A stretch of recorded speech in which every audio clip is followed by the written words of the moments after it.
Бала-шағамның өздерінше менсінбей жемей қойған пішінайларын алдым да өз печенелеріңді өздеріңе қуырып берейін деп бірінші барлығын блендерге салып, пачақ-пачағын шығарып талқандап алдым. Блендер болмай жатса пішінайларды оқтаумен танкі сияқты таптап езіп алсаңыздар да, или қолмен майдалауға да болады.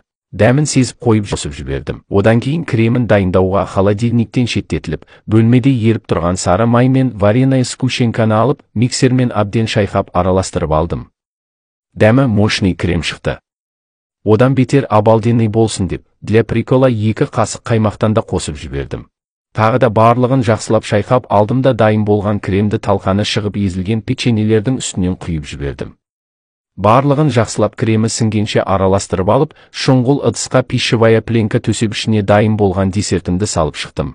Типа құмырсқаның илеуі сияқты формасы гламурный болсын десеңіздер десертті майда рюмкаларға салып, төңкеріп алсаңыздар да болады. Енді беттерін жақсылап жауып, холодильникке ең болмағанда жарты сағатқа қойып қоямыз.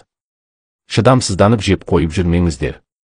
Тоңазытқыштан шығарып, печенье екенін вообще сезбей қалсын деп үстінен шоколадты ерітіп құйдым, или басты қатырмай мак себе салуға да болады. Дәмі керемет болғаны соншалық бала-шағам кесіп бергенімше шыдамай барлығын опырып тұрып жеп алды.